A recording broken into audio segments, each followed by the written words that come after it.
CBS 라디오 김현정의 뉴스 쇼. 새누리당 최동욱 검찰총장의 전격 사퇴 논란, 이어서 새누리당의 의견 들어보죠. 역시 국회 법사위 소속이고요. 또 이분은 검찰 출신입니다. 새누리당 김진태 의원 연결이 되어 있습니다. 김 의원님 안녕하세요. 네, 안녕하십니까. 김진태 의원께서는 이번 총장의 사퇴 어떻게 보셨습니까? 네, 저는 이 최동욱 총장한테 정말 야속한 생각이 듭니다. 무슨 말씀이세요? 가뜩이나 나라는 시끄럽고 뭐 이석기 사건이다 무슨 사건이다 시끌시끌한데 왜 이런 정말 무슨 혼외자 문제, 이런 얼굴이 화끈거리는 이런 문제가 나와서 그것만 가지고도 지금 이 국민이 불편한데 이제 나갔는데 또 이게 계속 정쟁거리가 되지 않습니까? 예. 그럼 그게 그렇게 억울하면 끝까지 남아서 그러면 뭐 감찰을 받건 뭘 하건 결백을 주장하든지, 아니면 그렇게 정말 고민해서 나가면 뭐 이거를 인정을 해서 더 이상 논란을 종식시키든지, 이것도 저것도 아닙니다. 나가 사표를 내면서 자기는 또 억울하다 이렇게 하니까 국민도 헷갈리고 계속해서 저런 빌미만 주고, 우리 지금 새누리당 입장에서는 이게 득이 될 게 전혀 없습니다. 아, 그런가요? 이 최동욱 총장이 지난번 그 국정원 댓글 사건, 방금 아까 그 민주당 의원이 얘기하지 않습니까? 그것 때문에 찍혀서 이렇게 내보내는 거다. 예. 이런 약간의 지금 의심을 받는 상황이기 때문에, 아니 그런 무슨 부적절한 뭐 어떤 일모 여인 우리가 그런 관계 하라 그랬습니까? 아니면은 조선일보에 난 거를 그걸 뭐 청와대 무슨 법무부에서 그걸 그렇게 놔도록 했습니까? 요새 언론이 어떻습니까? 그렇게 한 거를 우리는 따라가면서 수습을 한 것밖에 아닌데 지금 이렇게까지 온 것에 대해서 의심받는 상황이 오히려 억울하다. 네, 굉장히 좀 억울합니다. 검찰 흔들긴 아니다 이런 말씀이세요? 아, 당연하죠. 그렇게 치졸하게 하지 않습니다. 뭐 여러 가지 그 국정원 댓글 사건도 지금 무죄날 가능성도 높고, 예. 그때 되면은 또 총장의 거취가 어떻게 될지 모르는데, 예. 뭐 이런 거를 뭐 기획해가지고 뭐 밀어내게 한다. 그 야당은요 뭐든지 음모론입니다. 음모론일 제가 뿐이다. 해봐서 다 압니다. 그냥 알겠습니다. 이것도 음모 저것도 음모.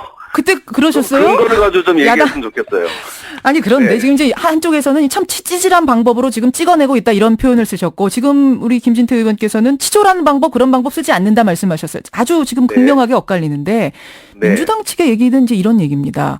보통 공직자의 혼외자 문제는 혼외자 측이 내가 친자요 이렇게 들고 나오면서 불거지기 마련인데, 이번 경우는 조선일보가 출입국 기록 같은 상당히 비밀스럽고 방대한 자료들을 바탕으로 먼저 터뜨렸고, 거기에 대해서 당사자들은 양쪽 모두 전혀 아니라고 하고 있고, 필요하면 유전자 검사까지 하겠다고 하면서 상황이 수그러들고 있는데, 국면이 바뀌고 있는데, 갑작스럽게 법무부 장관이 검찰 수장에 대한 공개 감찰이라는 초유의 카드를 꺼냈다.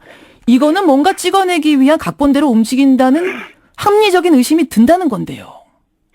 자, 그거 잘 얘기하셨습니다. 예. 지금 그 최동욱 총장도 뭔가 좀 밝히려고 하는데 왜 이렇게 하냐, 이제 이 얘기인데요.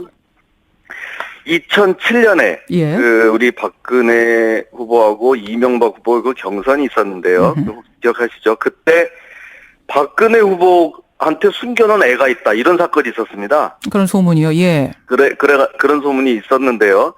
거기에 대한 박근혜 후보의 대응이 어땠는지 생각해 보면 답은 풀립니다. 그때 숨겨놓은 애가 있다고 하니까 박근혜 후보는 그 애 한번 데려와 봐라. 하고 유전자 감식해보자. 예. 이렇게 대응했습니다. 예. 그러니까 쑥 들어갔습니다. 근데 지금 최동욱 총장도 마찬가지 아닙니까? 그러니까 유전자 검사 받고. 마찬가지입니다. 그러니까 마찬가지가 아닌 게, 예. 지금 아이가 미국에 있다 그러죠? 그렇죠. 정말 이렇게 억울하고 그 임모 여인도 그게 아니라고 하면 예. 임모 여인이 그 아이를 데려오겠죠. 정말 아니라고 하면 최동욱 총장도 아이 좀 데려와서 내 결백을 밝혀달라 이렇게 하겠죠. 그게 가장 간명하고 상식적인 방법입니다. 예. 그 다음은 아니 내 아이도 아닌데 이 임모 여인이 도대체 왜 얘에 대해서 내 아버지를 나라고 쓴 거야? 이거 도대체 어떻게 된 거야? 하면서 형사 고소를 했을 겁니다, 아마. 예. 여자한테 하거나 조선일보에 대해서 명예훼손으로 허위사실로 하거나. 근데 지금 그런 방향으로 가고 있는 중이었는데, 소송부터 아니에요. 시작해서. 그렇게 하면은 바로 형사고소를 하면은 바로 사실 확인이 되는데, 예. 지금 최동욱 총장이 한 거는 민사소송이에요. 정정보도 청구 민사소송을 하면요, 이건 한 6개월에서 1년 걸립니다. 시간 끌기였다 이렇게 보시는 거예요. 가장 이 아주 그 소극적인 방법을 택한 겁니다. 그러는 동안에 이게 계속 문제가 되니까 장관이 더 이상 이렇게 하다간 안 되겠다 해서 조치를 하게 된 겁니다. 법무부 근데 그 당시 상황을 보면 소송 얘기 나오면서 검찰의 동요는 가라앉고 있었는데 굳이 검찰이 흔들려서 안 되겠다라고 하면서 감찰을 하면서 더 흔드는 건 아닌가요? 그거는 최동욱 총장 쪽 검사들이 어떻게 했는지는 모르지만요. 예. 계속 논란이 생기고 유전자 감식을 청구를 하는 이런 상황에서 과연 논란이 종식될 수 있을까요? 저는 그렇게 보지 않습니다. 전국의 검사들이 우리 총장이 과연 그런 일이 있을까 없을까? 국민들은 검찰에서 뭐 한다 그러면 예. 저 검찰총장 저건 도대체 어떻게 된 거야? 계속 이런 의구심을 가지게 됩니다. 알겠습니다. 그런데 그러니까 이게 개인의 문제가 아니라 예. 검찰 전체의 문제. 또 전체의 검찰만의 문제가 아니라 나섰다. 공직 기강에 관한 문제다. 나라 전반적인 그 하루하루를 그냥 이렇게 흘려보낼 수가 없는 상황이었다. 이걸 좀 분명히 말씀드립니다. 앞에서 민주당 박범계 의원은 법무부의 공개 감찰 지시가 상당히 이례적인 거였다. 이거 해봤자 실효성도 없고 안 된다는 걸 알면서도 공개 망신 줘서 찍어내려고 한 거 아니냐라는 생각을 하신다는 건데요. 그 얘기 하던데요. 그러면 반대로요. 공개적으로 안 하고 내밀하게 감찰을 착수했어 봐요. 예. 그게 요새 별 비밀이 없는데 그러면은 또 장관하고 청와대가 뒷조사 해가지고 밀어내기 하는 이런 작업한다고 쑥덕거릴 겁니다. 차라리 공개적으로 당당하게 본인한테도 아마 미리 사전에 알려줬을 겁니다. 당신한테 이렇게 좀 이 기회를 주고 예, 어떻게든 해명을 하라고 하는데 잘 안 되니까 이제는 우리가 할 수밖에 없다 장관이 그런 차원에서 된 것 같고요. 또 하나 이거 해봐야 소용이 없는데 이런 식으로 망신을 주냐 하는데 소용이 없다? 그것 자체가 모순입니다. 제가 처음에 얘기한 대로 예? 아이를 데려오고 유전자 검사를 하면 되는 거거든요. 근데 그거를 신속하게 안 하니까 하는 방법이요. 감찰 방법? 이렇게 하는 거겠죠. 근데 법무부 장관이 임명한 감찰관이 총장한테 가서 아이를 빨리 그러면 유전자 감식을 할 수 있는 방안을 제시해라. 알겠습니다. 그런데도 지금처럼 민기적거리고 하면은 이건 문제 있는 거 아니냐고 압박할 수가 있는 거죠. 그게 왜 차이가 없습니까? 왜 실효성이 없습니까? 그런데 아니라고 하는 사람한테 관계없다고 하는 사람한테 데려와서 그 아이를 설득해서 데려와서 유전자 검사를 받고 네가 아님을 증명해라라고 하는 것이 좀 모순 아니냐 이런 얘기도 있는데요. 모순이요? 저 같으면 그렇게 하겠습니다. 저 같으면. 진짜 억울하면 그렇게 해야 된다 이런 말씀이세요. 그리고 중간에는 임모 여인이라는 사람이 해야죠. 그거는. 이제 임모 여인이 전혀 관계없는데 이렇게까지 왔는데 그냥 가만히 있고 편지만 보내고 그래가지고 되겠어요? 알겠습니다. 복무와 관련이 없는 일이었고 당사자 친자가 내가 문제가 있다라고 들고 나선 것도 아니었는데 오히려 이것을 들고 나오면서 제3자가 들고 나오면서 복무를 어렵게 만든 건 아니냐라는 이 의견 제시에 대해서는 어떻게 생각하세요? 아이고 그냥 그건 말을 만드는 거고요. 그게 보도되고 했을 때부터 적극적으로 이거를 어떻게 규명하지 않으면 총장으로서 직무 수행은 좀 어렵다고 봐야죠. 특히 검찰총장이라는 것은 어떻습니까?